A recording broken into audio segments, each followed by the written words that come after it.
Hello and welcome to travel world. आज हम हैं रामगढ़ में और मैं हूं आपका होस्ट सचिन। इस वक्त मैं हूं रजरप्पा में और यहाँ है माँ छिन्नमस्तिका मंदिर। छिन्नमस्तिका मतलब जिसका मस्तक छिन्न हो अर्थात खंडित हो, जिसे अक्सर छिन्नमस्ता या प्रचंड चंडिका भी कहा जाता है। और माँ का सिर कटा हुआ क्यों है, इसकी एक पौराणिक कथा है जो मैं आगे सुनाऊंगा। रामगढ़ झारखंड राज्य का एक शहर और जिला है। इसे रामगढ़ छावनी कंटोनमेंट या रामगढ़ कैंट के नाम से भी जाना जाता है। यह जिला हजारीबाग से अलग होकर 12 सितंबर 2007 को बना था। शहर के ज्योग्राफिकल लोकेशन की बात करें तो यह भारत के झारखंड राज्य के बिल्कुल मध्य में स्थित है, जो राज्य की राजधानी रांची से मात्र 47 किलोमीटर की दूरी पर है। यह शहर अपनी बाउंड्री शेयर करती है उत्तर में हजारीबाग, दक्षिण में रांची, पूर्व में बोकारो एवं पुरुलिया वेस्ट बंगाल और पश्चिम में हजारीबाग एवं रांची जिले से। यह मंदिर रामगढ़ से 28 किलोमीटर पूर्व दिशा में NH 20 के किनारे दामोदर और भैरवी नदी के संगम तट पर स्थित है।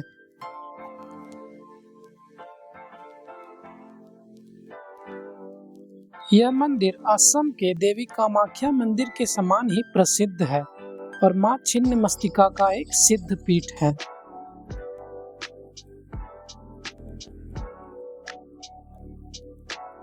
आइए बात करते हैं शक्तिपीठ की। शक्तिपीठ किसे कहते हैं? हमारे धर्म ग्रंथों में से एक महाभागवत पुराण की एक कथा के अनुसार एक बार माता सती के पिता राजा दक्ष एक महान यज्ञ का आयोजन करते हैं। उस यज्ञ में सभी देवी देवताओं को निमंत्रण भेजा जाता है, केवल महादेव और माता सती को छोड़कर, क्योंकि वे उनके विवाह के बिल्कुल खिलाफ थे। लेकिन फिर भी माता सती महादेव से वहां जाने की जिद करती है, लेकिन महादेव मना करते हुए बोलते हैं कि जब हमें आमंत्रण नहीं मिला तो हम वहां नहीं जाएंगे। लेकिन फिर भी माता सती वहां चली जाती है। वहां जाते ही माता सती देखती है कि वहां सभी देवी देवताओं के आसन सजे हुए हैं बजाय महादेव के, और वहां माता सती को भी देखकर अनदेखा किया जाता है। यह अपमान माता सती से सहा नहीं जाता और वो उसी यज्ञ की अग्नि में कूदकर अपने प्राण त्याग देती है। इस बात की खबर जब महादेव को चलती है तो उनके क्रोध की सीमा नहीं रहती। वे माता सती को उठाकर तांडव करने लगते हैं। सृष्टि का विनाश आरंभ हो जाता है। सृष्टि के पालनहार भगवान विष्णु को एक उपाय सूझता है कि जब तक माता सती महादेव के पास है उनका क्रोध शांत नहीं हो सकता। वे अपने सुदर्शन चक्र से माता सती के अंगों के टुकड़े करने लगते हैं और जहाँ जहाँ धरती में माता सती के अंग और आभूषणों के टुकड़े गिरते हैं वहाँ शक्तिपीठ का निर्माण होता है। शक्तिपीठ की संख्या 51 से 108 के बीच दर्ज है। छिन्नमस्तिका मंदिर अपनी तांत्रिक स्थापत्य शैली के लिए लोकप्रिय है। यह मंदिर असम के कामाख्या मंदिर के तांत्रिक स्थल के समान प्रसिद्ध है, जिसकी स्थापत्य कला भी लगभग वैसी ही है। तांत्रिक इस स्थान पर तांत्रिक सिद्धि के लिए आते हैं। देवी के प्राचीन मंदिर को नष्ट कर दिया गया था और बाद में एक नए मंदिर का निर्माण किया गया और देवी की मूल मूर्ति स्थापित की गई। मुख्य मंदिर, जिसमें महाविद्याओं की देवियों में से एक माँ छिन्नमस्तिका की मूर्ति स्थापित है, और पास में ही अन्य महाविद्या जैसे माँ कमला, माँ मातंगी, माँ बगलामुखी, माँ धूमावती, माँ भैरवी, माँ भुवनेश्वरी, माँ सोडसी, माँ तारा एवं माँ काली के मंदिर भी है। यहाँ सूर्य, हनुमान और शिव जी के अलावा अन्य कई देवी देवताओं के मंदिर भी हैं।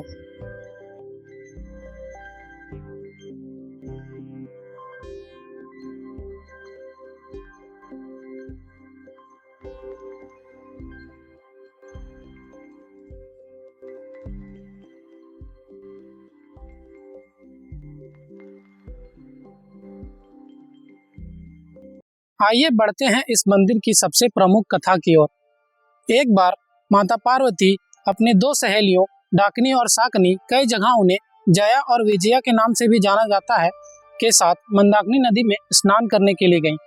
स्नान के पश्चात दोनों सहेलियों को जोर की भूख लगने लगी और भूख से उनका शरीर बिल्कुल काला पड़ गया। उन दोनों ने माता से भोजन की मांग की तो माता ने कहा, तुम दोनों कुछ देर प्रतीक्षा करो, मैं भोजन की तलाश करती हूँ। लेकिन उन दोनों को इतनी भूख लग रही थी कि वे बार बार भोजन की मांग करने लगी।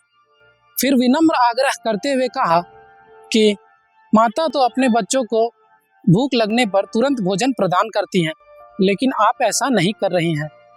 यह सुनते ही माता ने अपने सर को काट लिया और अपने बाएं हाथ में रख लिया। रक्त की 3 धाराएं बही। 2 धाराओं से दोनों सहेलियों को रक्तपान करवाया और तीसरी से माता स्वयं रक्तपान करने लगी। तभी से माता के इस रूप को छिन्नमस्तिका के नाम से जाना जाने लगा। वैसे तो माता के इस रूप को कई धर्म ग्रंथों में बताया गया है, लेकिन मार्कंडेय पुराण और शिव पुराण में माता के इस रूप का विशेष वर्णन है। वैसे तो माँ की उपासना किसी भी दिन किया जा सकता है, लेकिन दीपावली के दिन माँ की पूजा करना अत्यंत शुभ माना गया है। यह भी बता दूं कि यह मंदिर तांत्रिकों के मुख्य केंद्रित स्थानों में से एक है, जहां देश विदेश के कई साधक अपनी साधना करने नवरात्रि और प्रत्येक माह की अमावस्या की रात में आते हैं।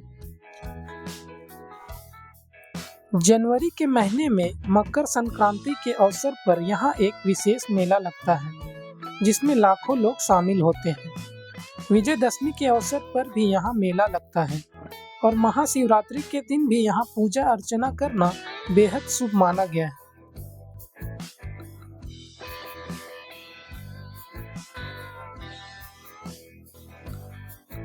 एक और कहानी का जिक्र करना चाहूंगा। बहुत समय पहले की बात है, एक बार यहाँ राज नाम के राजा का शासन हुआ करता था और उनकी पत्नी रूपमा कई जगहों उन्हें रप्पा के नाम से भी जाना जाता है। कहते हैं कि राजा और उनकी पत्नी के नाम पर ही इस स्थान का नाम रजरप्पा पड़ा। उनकी कोई संतान नहीं थी। एक बार राजा जंगल में शिकार करने के लिए गए और रात में दामोदर और भैरवी नदी के संगम में विश्राम के लिए रुके। यहाँ उन्हें माँ छिन्नमस्तिका ने दर्शन दिए और कहा, तुम मेरी आराधना करो और बलि दो और मेरी पूजा के लिए एक पुजारी रखो तो तुम्हें संतान की प्राप्ति होगी। राजा ने ऐसा ही किया, माँ की आराधना की और उनकी पूजा के लिए एक पुजारी रखा। जो पहले पुजारी की नियुक्ति की गई थी, उन्हें कलकत्ता के काली घाट से बुलाया गया था। उन्हें पंडा भी कहा जाता है और पहले पंडे की नियुक्ति से लेकर अब तक उन्हीं पंडों के वंशज यहाँ पूजा अर्चना कराते आ रहे हैं। हमारे साथ है यहाँ के पुजारी। आपका नाम? मेरा नाम सुबोध पंडा है जी। आपका? मेरा नाम पवन कुमार मिश्रा जी। तो आपसे मैं जानना चाहूँगा कि यह मंदिर किस प्रकार का शक्तिपीठ है? यहाँ माँ सती के कौन से अंग गिरे थे? जय माता दी, जय माँ छिन्नमस्तिका। ये शक्तिपीठ नहीं है, ये सिद्ध पीठ है जी। 10 महाविद्या का एक विद्या छिन्नमस्तिका। काली तारा, धूमावती, भैरवी, बगलामुखी, षोडशी, भैरवी, मातंगी, कमलात्मिका, उसमें से एक छिन्नमस्ता है जो बहुत ही कल्याणकारी, प्रभावशाली और ये भक्तों पर कल्याण करने वाली देवी। शक्तिपीठ वहाँ होता है या शक्ति का अंग गिरा। ये सिद्ध पीठ है जो स्वयं सिद्ध है। यहाँ कोई भी काम लेके, अगर मनोकामना लेके आदमी आते हैं, सहज बहुत ही आसानी से पूर्ण होता है। आप देख सकते हैं सामने यहाँ पर श्रद्धालु खड़े हैं, जो भी कामना करते हैं पूरा होता है। यहाँ 2 नदियों का संगम स्थल है, भैरवी और दामोदर। तंत्र विद्या की विशेष पूजा होती है, राहु की पूजा होती है और 10 महाविद्या का भी पूजा होती है। 10 महाविद्या का मंदिर सामने ही पश्चिम दिशा में बना हुआ है। 10 महाविद्या में माँ काली का पहला रूप है, दूसरा माँ तारा है, तीसरा माँ षोडशी है, चौथा भुवनेश्वरी है, 5वां माँ छिन्नमस्तिका है जो कि साक्षात यहाँ पे विराजमान है, उनका ये स्थान है। और 6वां हो गए माँ भैरवी, 7वां हो गए धूमावती, 8वां माँ बगलामुखी, 9वां माँ मातंगी और 10वां माँ कमला। ये 10 को मिला करके 10 महाविद्या का रूप है। काली का यह 10 रूप है, जिसमें कि 5वां रूप माँ छिन्नमस्तिका का है जो कि यहाँ पे विराजमान है। यह मंदिर 6500 वर्ष पुराना है और यहाँ डेली श्रद्धालुओं का अपार भीड़ लगा रहता है और भक्तों का हर मनोकामना माँ यहाँ पे पूर्ण करती है। जी, जैसा कि हम सब जानते हैं कि यह पूरे संसार के जितने प्राणी हैं वे माता के ही संतानें हैं। तो यहाँ बलि की शुरुआत कैसे हुई, इसके इतिहास के बारे में बताइए। देखिए, बलि शुरू से ही माँ के दरबार में होता रहा है। भक्तों के द्वारा लाया जाता है और स्थानीय लोग जब भी कोई काम करते हैं अपने घर में, चाहे विवाह हो, मुंडन हो, कोई भी शुभ कार्य और माँ के यहाँ मनोकामना रखते हैं तो वो लोग भी लाके माँ के यहाँ बलि देते हैं।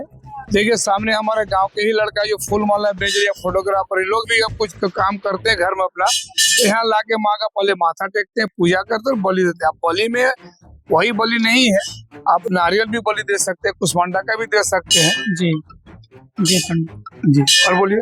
जी, यही सब हम जानना चाहते थे पंडित जी से, तो पंडित जी का बहुत बहुत धन्यवाद। जय माता दी।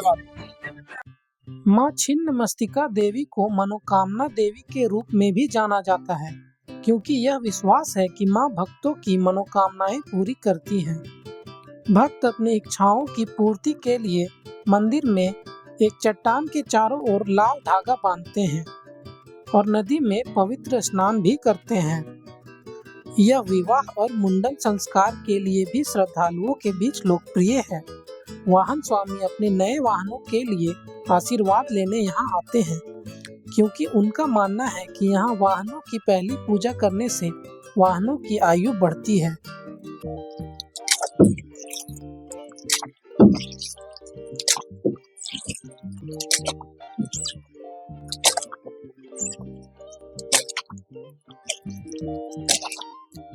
रजरप्पा संथालों के लिए भी तीर्थ स्थल है। यहाँ वे अपने प्रियजनों का अस्थियों का विसर्जन करने के लिए आते हैं। आप देख सकते हैं हमारे पीछे उन लोगों का यह घाट बना हुआ है।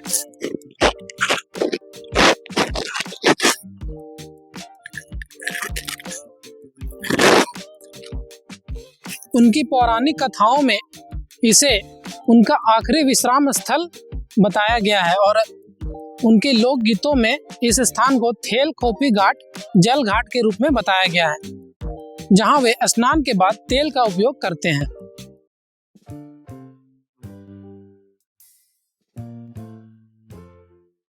धार्मिक महत्व के अलावा यह स्थान अपने प्राकृतिक वातावरण के कारण भी प्रचलित है। लोग यहाँ पिकनिक के लिए भी आते हैं और यहाँ स्थित गर्म पानी का झरना इस क्षेत्र की लोकप्रियता को बढ़ाता है। हरे भरे जंगल और नदियों से आच्छादित पहाड़ी परिदृश्य इसकी कुछ विशेषताएं हैं।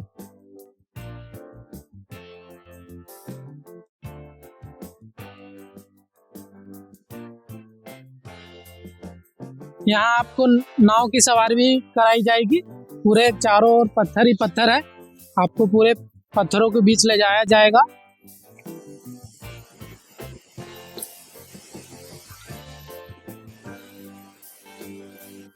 देख सकते हैं ये भैरवी नदी है जो दामोदर नदी में मिल रही है और 20 फुट की ऊंचाई से जब भैरवी नदी दामोदर नदी में मिलती है तो एक झरने के समान दिखती है जो काफी खूबसूरत लगता है।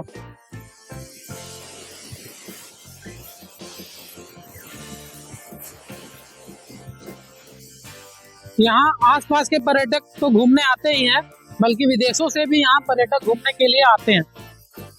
काफी सुंदर नज़ारा आप देख सकते हैं। 20 फुट की ऊंचाई से गिर रही है भैरवी नदी, दामोदर नदी में आकर मिलती है। झरने के रूप में प्रतीत होती है, ये काफी खूबसूरत लगती है। आपको इसके छींटे आपके महसूस होंगे चेहरे में।